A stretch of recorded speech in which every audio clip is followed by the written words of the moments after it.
All right, I think we are live. I was a little trigger happy there.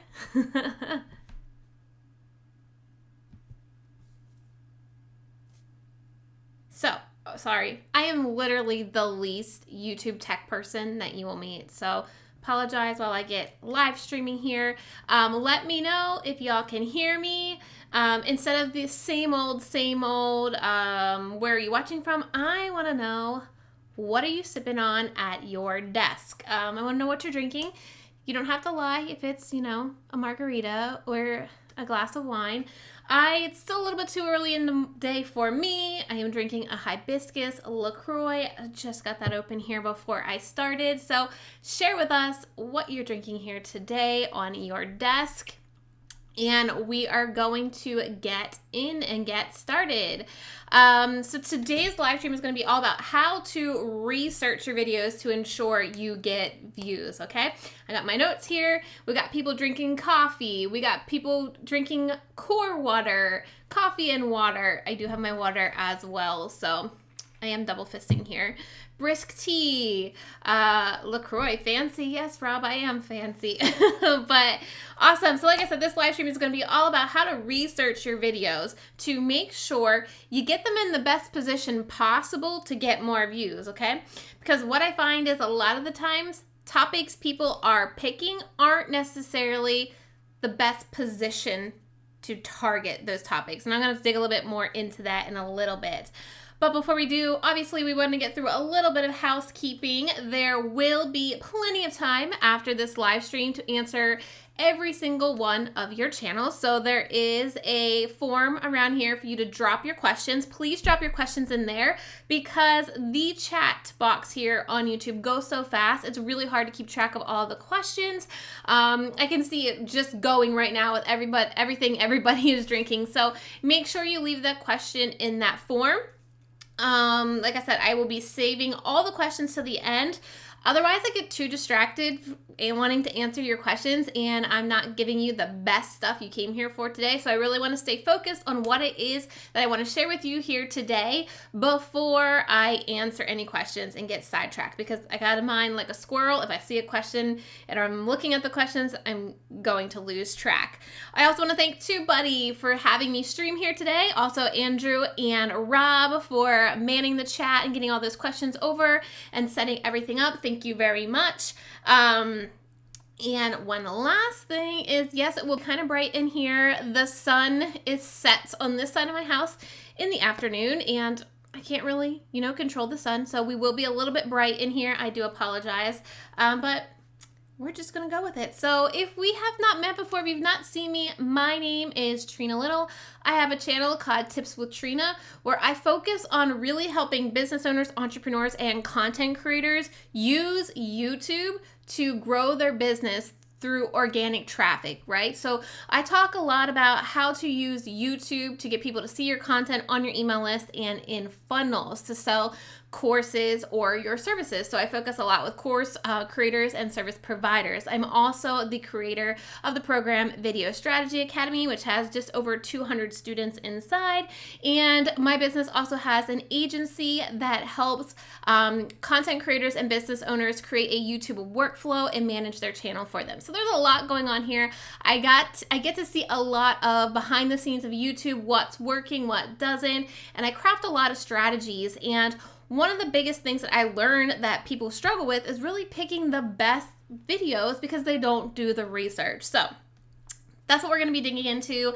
Side note about me, I hate slide decks. I hate slideshows. It's the bane of my existence. So we're just going to do a chat here. I'm going to show you my screen, walk through the process that I go through to really plan videos to ensure they're set up and prepared for the best success possible on YouTube. So let's get a little interaction here. Let's get engaging. I want to know in the comments if you've heard the word long tail keywords before. Give me a 1 in the comments if you've heard the word long tail keywords. So long tail keywords are, if you've not heard of them, kind of like this longer search term, right? It's kind of like, instead of just how to grow on YouTube, maybe it's how to grow on YouTube with 0 subscribers, right? It's that longer phrase keyword. And I also want to hear from you in the chat as well. Type in TB for TubeBuddy if you use TubeBuddy's Keyword Explorer to help you find these keywords. All right, we're getting lots of ones, lots of ones. I want to see some TBs if you use TubeBuddy's Keyword Explorer to come up with your long tail keywords, because that's what we're going to be talking about here today. This kind of kicks off the first stage in my research process, and this is a process that I do for my channel. I teach my students and we do for our clients and our agency. All right, we got a lot of TBs in here. A lot of people using the Keyword Explorer for TubeBuddy. Awesome. So we're going to take this presentation to my screen and I'm going to walk you through every single step that I do. So give me a second here to get the screen popped up over here. And like I said, we're going to transition through this entire process. I do have my screen up so I can double check to make sure you're all seeing everything right. So I'm going to take you through this process. So one of the first things I'm going to be looking for here is I want to figure out what my audience is looking for. Like I said, a lot of the problem comes, people don't really know what exactly their audience is looking for. So we come up with a video that's not really searchable. So I'm going to use, let me grab my keyboard. It is out of reach right now. I'm going to show you how I go into TubeBuddy's Keyword Explorer. So we're going to come up here and go to the Keyword Explorer. And we're going to use the example chocolate chip cookies. Let's say I am a baking channel and I want to create a video about how I make chocolate chip cookies. But obviously there's probably a lot of content out there on chocolate chip cookies. So we're going to go ahead and type chocolate chip cookies. All right, and we're going to go ahead and explore just this word. Obviously, this is not a long tail keyword we're going to look at here in a minute, but we want to look at this topic, chocolate chip cookies. What I love with the Keyword Explorer is it's going to give me a lot of information to figure out what is the next step with this topic, how to really position this video to make sure, you know, it stands out, to make sure people actually watch it and it doesn't just get buried in all the other content out in YouTube, right? So the first thing that I like to look at is over here, these video searches. So I'm looking, okay, how can I really make my video stand out? What is the topic? How can I position this video to stand out? And TubeBuddy gives this right here in this video searches tab. You can also click over to video topics tab as well to give you some ideas. And this is where I'm going to start figuring out how I'm going to position this video uniquely so that it can stand out of the crowd.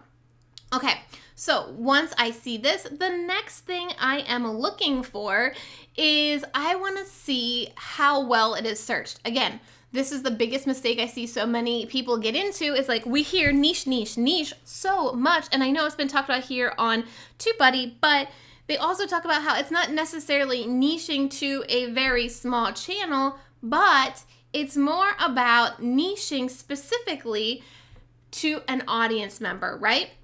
So what you want to look for in here is how often your video or your topic is being searched, okay? So TubeBuddy gives you this information, pretty awesome here. You're going to see right here, this search volume score shows excellent. That means it's being searched plenty of times. And you're also going to see how many numbers of monthly searches happen per month as too, over 4,000. So this is great. Okay, I know I could potentially have a chance to stand out here, 4.75 million monthly searches. That's a whole heck of a lot. So it's going to be very, very difficult for you to stand out unless we go back to those long tail keywords that we were talking about. So let's go. What I love to do is come over here to this, and what makes this super easy inside of the Keyword Explorer is I can easily pick one topic and see the results. So I picked how to make chocolate chip cookies without eggs. All right, now it's not searched as much but it is searched over 2,000 times. And especially if you're a smaller channel trying to figure out how to break out, trying to get some kind of traction on YouTube, you want to find that topic that's not searched millions of times a month, because it's going to be hard for you to break out. You want to search that topic that has, around 1,000 to maybe 10,000 searches a month, so you can start showing up for those smaller topics. All right. So let me see where I'm at, because I am cruising through these notes here, so I got to catch up with myself. And again, make sure you're dropping any of your questions that you have. There is a Google Doc, or Rob and Andrew are collecting questions. So if you've got questions, again, these are all going to be answered at the end of this particular lesson I'm teaching you. So now that I know that that's kind of the direction I want to go, chocolate chip cookies without eggs, the next thing that I like to do is go over here to results to see what is showing up on YouTube. What would be, quote unquote, my competition here, all right? So the first thing I'm looking at is thumbnails. How are the people that are showing up here at the top of search creating their thumbnails? What do these thumbnails look like? And one of the things that we see in all these thumbnails is pictures of the cookies, right? So I know, all right, if I'm going to show up here, I need to show cookies in my thumbnail because that's what everybody's doing. But what can I do to really make it stand out? If somebody is searching cookies without eggs, how can I make mine grab their attention the most? So that's the next thing I'm doing. Then I'm also looking at the titles, because when I am planning my videos, I really want to know, what is my thumbnail and title going to be before I even write my content. I want to make sure my content is crafted around the title and the thumbnail, so that if they click on it because of my title and thumbnail, I can really pitch that value of that video at the beginning and make sure it all ties together. So again, let's look at the next thing. Let me see. We are rolling right along here. So what I'm going to do is I'm going to click on one of these and we are going to check it out. Now, I did roll through this before, so I want to make sure I click that same video that I was on, because there was some great information here. So let's say we are going to click on this video. When I go to this video, one of the first things I'm looking at, besides, this isn't the one that I wanted. Let me just show you, because it was a really great example. I think it might have been this one, the first one in search. Yes. Duh, why didn't I just pick the first one? So the first thing I'm looking at is this particular video. How well is it doing compared to subscribers? So you can see that this has over 7,000 subscribers and this video has 28,000 views. So something this video is doing is getting more views than the channel has subscribers, meaning people are watching this video and YouTube is recommending this video to more people. So I know, okay, this could be a good direction for this video. Chocolate chip cookies, eggless. Obviously, I could probably title that a lot better, but the next thing I'm looking at is I'm going to watch this video. I'm going to see how she's opening it. I'm going to see how she's delivering the content, so I get a sense of what a video that is performing well, how they are delivering that content. And then here's my little secret strategy to really make sure I'm talking about the information that I want to be talking about, that people are looking for. So what I do is I come down, I just take a few minutes down here in the comments, and I'm trying to see what are people looking for. You can see right here, this person said, I ran out of eggs, running out of everything because of this pandemic. This is a great thing that maybe we could open our video really connecting with our audience, saying, if you ran out of stuff in your pantry and you can't go to the grocery store, I'm going to show you how you can still make your favorite chocolate chip cookies without eggs. All right, so that's a great way to figure out how to connect with your audience. Or maybe you keep going through here and there's something that people are asking for that wasn't in this. So let's see. Can you tell me the exact ingredients I need and how much? So, all right, I know from my video, let me make sure I'm including that because people are asking for that, right? Here's another question. Somebody asked, where do you buy the vanilla essence? Can we use curd instead of cream cheese? These are all different questions people are asking that I want to think about. Will this fit well in my topic? Because these are the people watching this video. This is what people are asking for. So this can really ensure your video is going to do well because you're looking right here at what people are asking for. Then the last thing that I do before I really start to dig in, because I'm getting my whole kind of bones of my video here, I have an idea of what the title is, what the thumbnail should look like. I'm getting an idea what the content should look like. Then I want to go over here to the suggested, or up next. What is being suggested to me next? How do these thumbnails look? Obviously, this is going to be affected based on your search history, your watch history. But if you're going to watch a video on chocolate chip cookies, YouTube's probably going to think maybe you want to watch another one. So I want to see what are the cookies that are showing up here, what are the titles, what are the thumbnails, to really hone in again on specifically how I'm going to title and thumbnail this one. Then the other thing that TubeBuddy has great is if you go back up into TubeBuddy and you go to their SEO studio, this is where you can really take that title to that next level and figure out your tags as well. So we wanted to do chocolate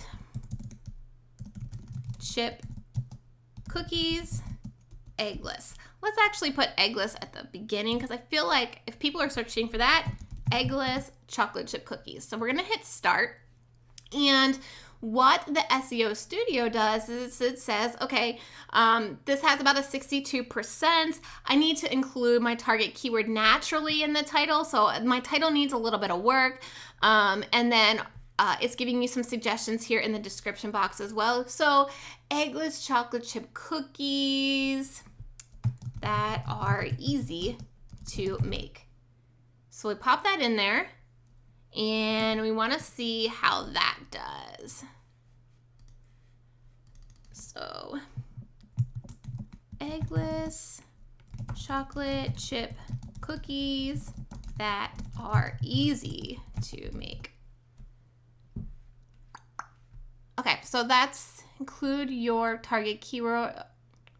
So you just want to play around in here and see, how can you really find that title, that best way to get that title. And again, it just takes a little bit. Honestly, I will run through about 5 to 6 different ideas in here to figure out how I'm going to title this. And what's great is if you have 2 that you're unsure about, you can also test them in TubeBuddy's A/B testing.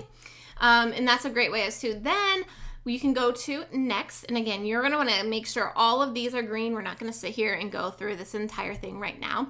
But we want to go here to next, and here are all the tags. So this is super easy to come up with your tags. This is also going to help you. Okay, if these are the tags I'm going to use, can I also make my eggless chocolate chip cookies without brown sugar, because that's a tag as well? Could I also show how to do this without an oven? Could I also talk about how these eggless chocolate chip cookies are chewy? So again, this just really helps you make sure your video is in the best position to make your video viewable by your audience. So this is all the stuff that I'm doing prior to even scripting my content, which we're going to talk about here in 1 second. So that's kind of the whole pre-research phase. I will do this, like I said, for every single video. And then I will script my videos, which is really important. And so I want to talk about scripting. Now, when I talk about scripting, you are not required to script every word for word, right? This is going to just help you figure out, like, What are you going to talk about? Make sure that you're staying on task as well, so you're not getting super wordy. And especially with something like how to make chocolate chip cookies, you're also going to make sure that you're talking about everything, you're getting all the ingredients covered, and you're getting all the shots that you need to, right? So the very first thing that you have got to open your video with, because listen, YouTube is going to, so to speak, let the cream rise to the top. I think that's the analogy. But the cream's gonna rise to the top. And the way you can get your video to rise to the top is to get people to watch it. The most critical piece of your video is that first 5 to 15 seconds. That's generally where you're gonna see the biggest audience retention drop. This is why we did our title and our thumbnail first, so we can make sure our hook really hits that viewer where they're coming from, right? So again, we're talking about how to make easy eggless chocolate chip cookies. So maybe, like I said earlier, they are out of groceries because who can go to the grocery store these days? So you open it with something like, if you've ever gone to make chocolate chip cookies and you open the refrigerator and there are no eggs, I've got you covered. I'm going to show you how to make an easy chocolate chip cookie that doesn't need eggs. You probably are going to grab them, right? Because they clicked on that video, it said eggless. They're like, oh yeah, that has totally happened to me. I didn't have eggs and I really wanted to make cookies. So you see how this is really starting to tie in. You're starting to get that audience wanting to keep watching you. You're getting that audience retention, right? You're keeping them watching longer, which is what YouTube loves. Then you may want to quickly introduce yourself with your channel's value proposition. What I mean by value proposition is quickly just let them know who you are and what you stand for. So for example, on my channel, I say, welcome back, my name is Trena. If you are new here, this channel is for business owners, entrepreneurs, and content creators who want to grow their business organically through online video. Super short and sweet, and get right to the content. Remember, they're clicking on their video not necessarily for you, but they need to know what's in it for them. And in this particular video you pitched, you were going to tell them how to make eggless chocolate chip cookies. And if they're anything like me and they want their chocolate chip cookies, you've got to get me to that recipe quickly. All right. So then again, you're just going to break down those steps. You want to think about those comments from those other videos and start dripping that in or crumbing those questions in there. And then this is the key part. This is the second part that so many people miss.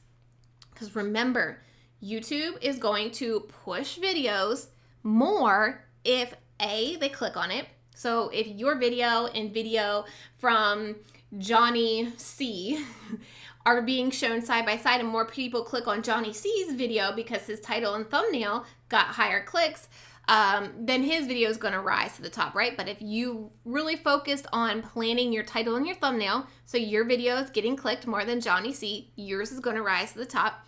If you're getting them to watch longer, right? Your audience retention graph, you've got a great audience retention graph. YouTube's going to recommend you to more people as well because you got people to click on your video and you got people to watch your video. And then the third piece that I love to call my YouTube trifecta, I teach this all the time, is your end screen click-through rate. And this is a really missed piece that so many people forget. You want to avoid letting your audience know that your video is wrapping up. You don't want them to know it's over, although it may be a little bit hard in a chocolate chip cookie recipe because when those cookies come out of the oven, obviously that video is about done. But you want to try to avoid, say, in summary, in conclusion, that's it, before you tell them what video they need to watch next on your end screen, right? The last 20 seconds of your video, you can have an end screen. The best way to do this is to think through, they're watching this video because they needed eggless chocolate chip cookies. Maybe they have an egg allergy, all right? Think about that person that's watching that. Do you have any other videos that talk about eggless videos? Do you maybe have a playlist of all the videos you've done where you show how to make something without eggs and you have a playlist that says eggless recipes you've got to bake, right? You're going to get a higher click-through rate on your end screen if you can clearly understand what that viewer journey is going to be. You want to think about why they click on that video and what makes sense for them to watch next. I see so many times on all the channels that I manage and review and work with that when they just throw out a blanket summary to watch this video next for more baking tips, the click-through rate isn't there. But if you really give them a good reason why they need to watch this, so you say something like, if you need some more eggless recipes, I've got an entire playlist for you. You're not going to want to miss these, especially if you have an egg allergy. Click the playlist on your screen right now to get those, right? And when we see more end screen click-through rates, we tend to see channels get recommended by YouTube more, and we start to see that uptick in views. So that's pretty much my planning process once I have that scripted. And like I said, with scripting, it's kind of up to you. You know, I don't like to script word for word. I get too wrapped up in saying everything perfect. I even planned a bit here today, and I was getting a little bit wrapped up on making sure, okay, did I cover this? Did I cover that? That's why for me, I like to do bullet points and know I'm going in the right direction, but also not wasting your time. And so you want to think about that with your videos. I know I get this question a lot, so I don't know if you guys popped it in there or not, but I'm going to get to questions here in a few minutes. I get the question about teleprompters all the time, and I personally don't like teleprompters. I feel, again, it stresses me out too much. It causes me to kind of get robotic. I like to be more who I am. I obviously talk with my hands a lot, show more of my personality when I'm not so focused on reading a teleprompter. And a lot of the times I can usually tell when people are reading teleprompters. So what I do when I deliver my content, this is my secret that I teach my students inside of Video Strategy Academy, is I will just look at my script, like if my computer's right below me, I'll take a look at it. I'll look up to the camera. I'll deliver a couple sentences, pause myself, not the camera. The camera's still running, but I'll take a pause. I'll look at the next set of sentences, look up, say the next couple lines, pause, so that I'm not, one, having to memorize an entire script, because I'm a mom of a 3- and 5-year-old. Do you think I can retain an entire script in this brain? So I'm not having to memorize it. And two, I'm still staying on track without getting wrapped up on saying everything perfect. So those are kind of my little secrets of how I kind of get that video recorded. So I want to open this up to your questions, and yeah, I'm going to stay here and open all the questions that you guys have. I've pulled up the screen, so give me a second. I'm going to grab a drink of my LaCroix. Super fancy, Rob, I know. We have a comment that TubeBuddy has vastly improved my views from search. What is a good percentage of views from search in general? Great question. So when it comes to search is a great place to get started. I don't necessarily think there needs to be a specific percentage. Obviously, the 3 pieces that are really important from YouTube is search, suggested, and browse. So I always hope like those 3 are usually at the top 3 of traffic sources, bringing traffic to my channel. What I sometimes tend to see, most of the time, but this isn't all the time, what I tend to see is suggested traffic gets a little bit more watch time. So if, let's say, somebody comes to my video from search, if somebody comes to my video from suggested, they tend to watch about 2 times longer than someone from search. So if someone comes from search and watches my video for about 2 minutes, I generally, on average, see somebody from suggested watch my video for about 4 minutes. So that's the only difference between the two. All 3 of those traffic sources are great.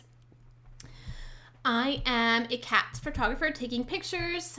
I publish my videos in French and English. What do you think? So with the 2 channels, with the 2 types of videos, what I would recommend is uploading all your English videos to one channel and all your French videos to another channel. They could basically look the exact same, only one is branded and presented in French, where the other one is branded and presented in English. That way, if somebody subscribes to your channel who speaks English and they watch one of your English videos, when you publish a French video, they're not confused and like, wait, I thought I subscribed to this because it was English speaking, why is it French, and vice versa. So that's kind of what I would suggest when it comes to two languages spoken in a channel. You can tell it's the end of the day here. How can I ask for new subscribers when I produce silent ambient short films? So you could always do kind of the animation without any sound. You could just have like a little YouTube subscribe button pop-up animation without any sound.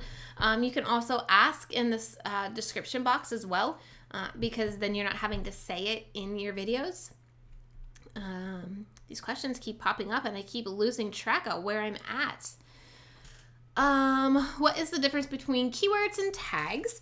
And do we want a low number or high number? I've heard low number, yet TubeBuddy sorts with the highest at the top. So keywords and tags keywords are a search term. Keywords are used in Google search as well. Tags are for a YouTube video specifically. Tags is a YouTube specific term. Keywords is more of like a search term.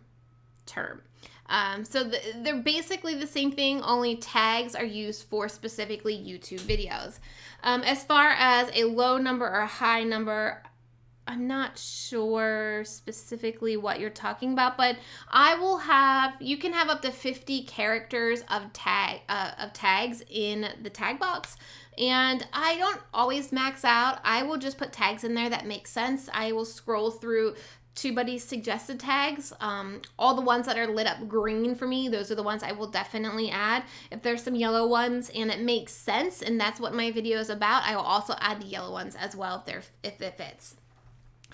The calendar next to you, can I tell you how many times I get questions about that?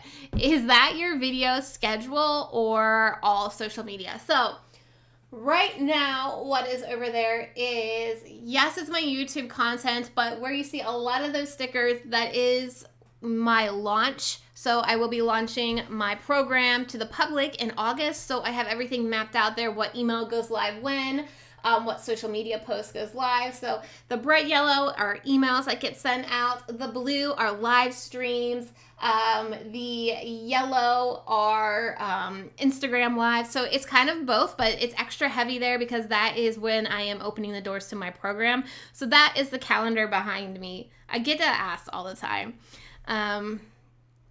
What if I'm doing 2 different days on my channel with 2 different niches? Mommy vlog on a Monday and then the next day makeup Tuesday. What would you recommend that I do that and stick with just makeup? I've heard different things. Yeah, so you could totally take this however you want to. What I would suggest doing is making sure all your content talks to that specific person. So if you're doing a mommy vlog, I would expect or hope that a lot of your makeup talk is for that mom. You know, as a mom myself, I know makeup needs to be quick. It needs to be achievable. And I know it needs to last long. So those are the kind of videos I would be looking for if I'm following a mom vlog channel. So as long as you're thinking about that one specific person who is watching, I think those are fine. How many end screen calls to action elements is ideal? Great question. I like to keep as minimal as possible because what happens is if we have too many calls to action, people just get confused and then they don't take any action. So what I suggest doing is having, your little subscribe button. I suggest, for me and a lot of my clients as business owners, we send people to our lead magnet or our opt-in to get people on our email list.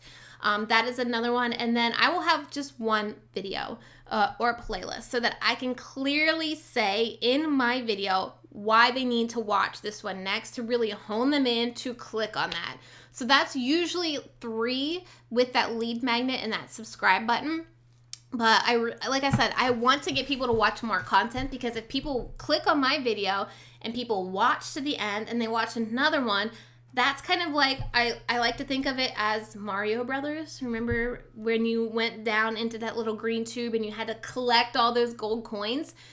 Think of this as collecting gold coins on YouTube. So you're getting a higher and a higher point for each video. If people click on your thumbnail and title, like your click-through rate is high, your audience retention is high. Those are all gold coins you can collect to make your video higher value, right? And end screen click-through. So that's how I like to think about that.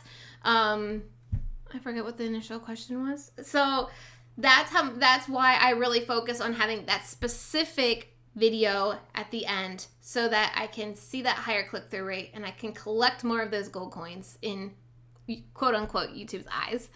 Let me scroll through here again. You guys have some great questions here today.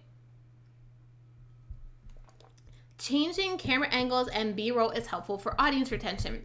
Can you recommend other tricks to making it more interesting? Those are great options. Call out text as well. Those are easy ways you can do that. You can also ask your audience. So if you have the community tab, I think you need over 1,000 subscribers. Ask your audience, like, what are you looking more for in my video? I would also watch your audience retention graphs, really study those audience retention graphs and see exactly when people are leaving. Like, what's causing them to leave? Is it going too long without a camera angle change? Is it going too long without some text call out? I would study your audience retention graphs because that's going to give you the answer on what else you need to do. Okay. Is there a video where I can learn? When I do keyword research the way you show, it doesn't show the amount of searches per month, but sometimes my long tail keywords are in the yellow and even green. Are these keywords I should go for when I make videos, these long tail keywords, even though I rank well for them? So that is a great question. What happens is if there isn't a number in search per month, then people aren't searching it enough to show up there. So what might be happening is you might be creating a video that's too niche. Something that, while you may show up in search, you want to think about, like, you may rank in search. You want to think about how many eyes are going to be on that content, right? So if only 100 people search it a month, what's the potential, right? Whereas if we're looking at a search term that's maybe 1,000 searches per month, that gives you a little bit more leverage and still not as much content. So you just want to make sure that that term is actually being searched. And most of the time what I find out is people are just kind of typing the wrong thing in their audience. So for me, a lot of the times I may want to talk about YouTube strategy, but that's not what people are searching. People are searching, how do I get more subscribers? How do I get more views? Those are the types of words. So you got to think about and really understand that person that's watching your content and what are they really searching for on YouTube? What are they really looking for? Because you could be using terms or phrases that they don't even know yet. So that's what I would do. Just kind of play around with the topics, play around with the words. That's really what I do, is I just get in there and I just change different words and phrases, change things around to find kind of that sweet spot. What is more important? Views or subscribers? Views. And more important than that is audience retention. Do you think Keyword Explorer can help with writing video chapter markers? I would check with Andrew or Rob on that one. I haven't played around with video chapters myself, so I don't have experience on that. Let's see. What advice would you give a family vlog channel? This area is different from focusing on one topic. Absolutely. You still want to think about who is watching your channel as a family vlogger. Is your channel the teenage girl? Is your channel the parents? Who is watching it and what kind of content are they going to want to watch? And then the trifecta comes into play here too. You've got to create titles and thumbnails that people want to click on. You got to create content that people are watching to the end. So you need to be watching your audience retention, and you've got to create that bingeable session, right? If somebody watches your channel, watches your vlog, you want to make sure they watch another one, because not only is that another view on another video, but you're creating this binge session that is collecting you those gold coins again that YouTube loves. After how many uploaded videos should I see some growth on my channel? I know that more is better, but at the beginning of my channel, how many videos? I actually would start with, so here's the thing, the more you do it, the easier it gets, right? So when you're just getting started, the more you can go through the motions, the better you're going to get at creating videos, the better you're going to get at editing. So the more at the beginning is better for you, not necessarily the algorithm. You can post once a week, and if you crush it with that click-through rate and you crush it with audience retention, and then people are watching more videos from your end screen, once a week is totally fine, because YouTube values quality videos over quantity. So you can post 5 videos a week, but if, let's say, 60% of people leave your video in the first 10 seconds, that's not really benefiting you. Where if you would have spent more time creating one video and getting 60% of people to the end of that video and clicking on an end screen, that's much more valuable to you than posting every single day. We're actually doing a case study on this right now on my channel to get actual numbers and proof and break it all down and posting 21 videos in 21 days. And that's exactly what I'm seeing. Like, the quality videos will rise to the top, and just pushing more content out doesn't mean you will grow faster. Let's see.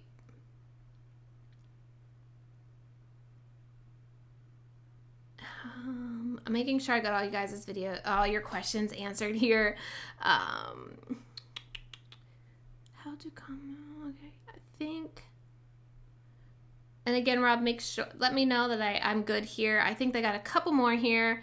What is the best way to keep an audience and gain subscribers? My channel consists of multiple topics based on encouragement, interviews, and some conversational topics and reviews. Okay, so kind of seems like you're all over there. What you really want to think about your channel is, why are people watching it? Your channel is the go-to channel for what? And the way I like to really use an example is like cable television, right? There's the Food Network. Obviously, people are watching that want to learn about food. There's Home and Garden Network, right? And then even within Home and Garden Network, there are different series, so different TV shows for subcategories, right? So the niche is home and garden television, right? And then there are even subcategories over there, because there's the Chip and Joanna people, and then there's the Homes on Homes people, and then there's even like the Backyard Spruce Up series. I don't know off the top of my head what that is. So you want to think of your channel as this TV channel. You want to think of your YouTube channel as like a TV channel.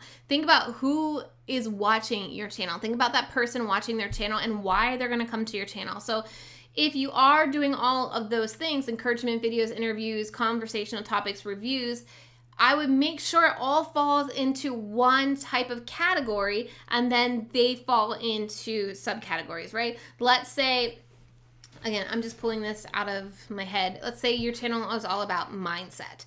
All right, so then you have videos encouraging people how to improve their mindset. You have interviews from people who talk about how they work on their mindset.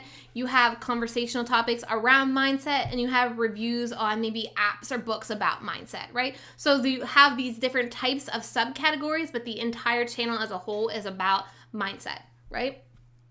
I'm changing my channel into multiple channels. Before I had a yoga, Pilates, other fitness, healthy food. Now I'm trying to niche down with yoga and Pilates for one of them. Do my channel, okay, sorry, it moved. Do my channel tags, where am I at though?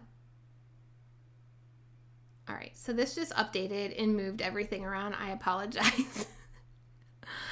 Do my channel tags really help? If so, how detailed should they be? So, I mean, I wouldn't stress out over your channel tags. Just go in there and basically summarize what your channel is going to be about.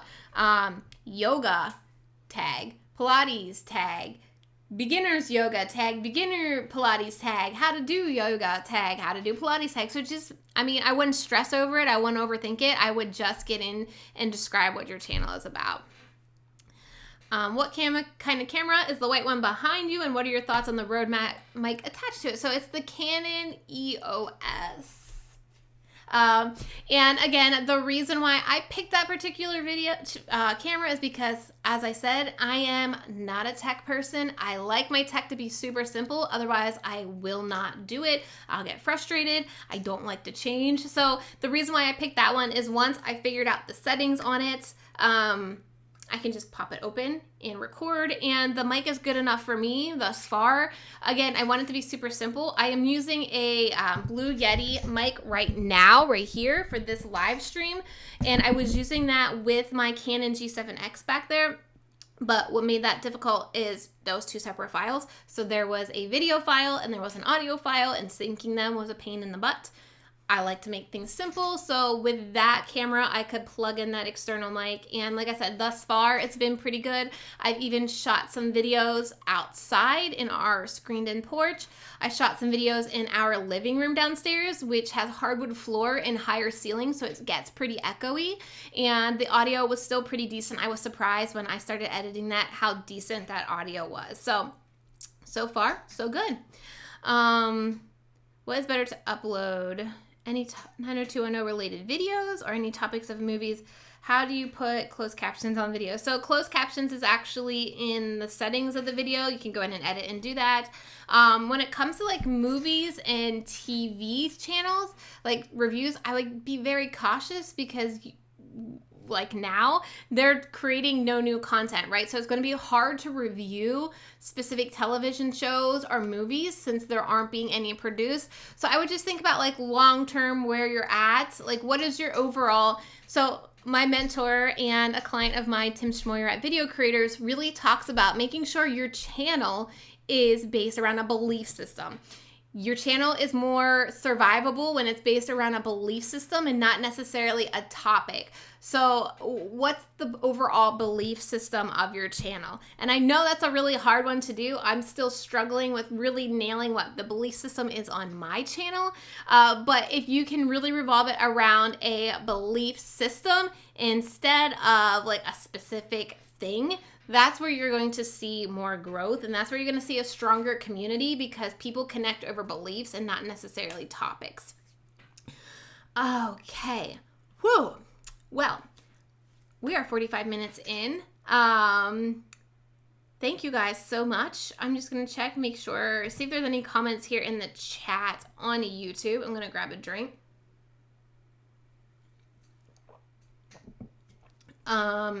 Maria says she's a real estate agent and I preview homes for sale and videos.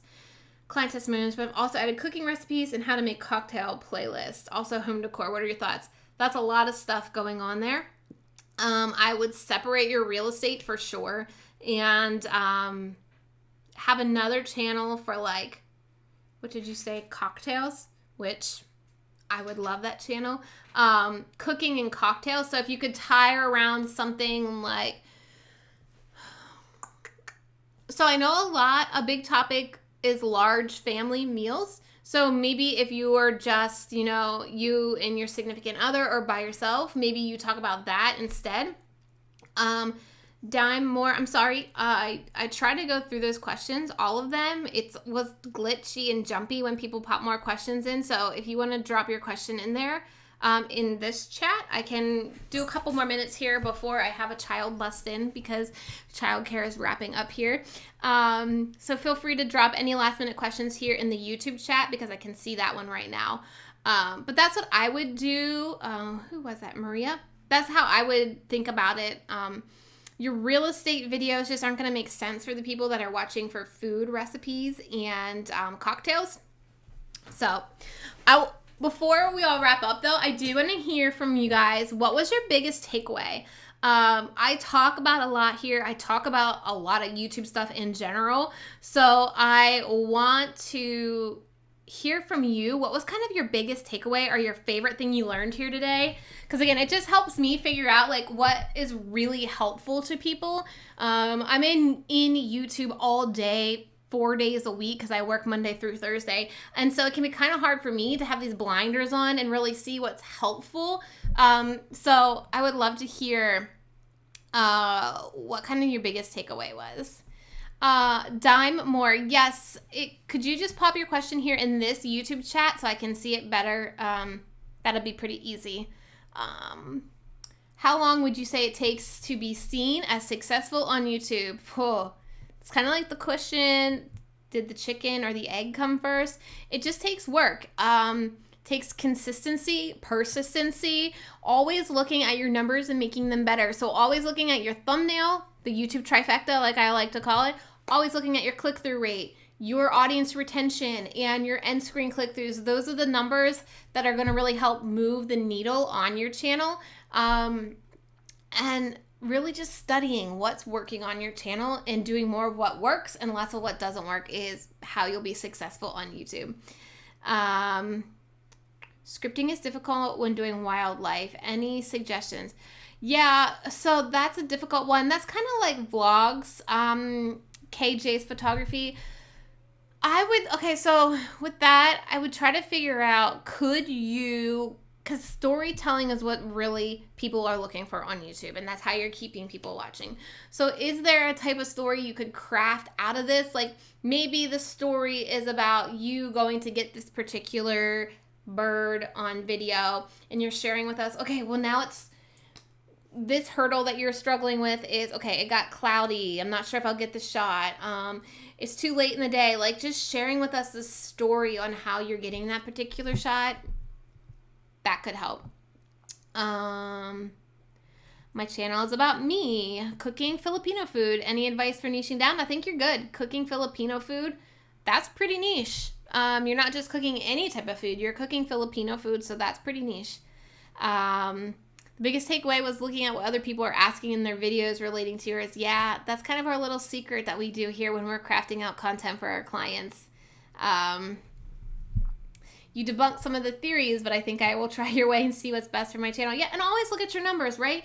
Always get a baseline when you try something new. In the TubeBuddy, A/B testing is so great for this because when you A/B test, you'll want to test just one thing at a time. So if you want to see, okay, are my thumbnails crap? Because been there, done that. You just want to change the thumbnail. And what you may want to change each time is, okay, thumbnail A doesn't have a border around it, but thumbnail B does.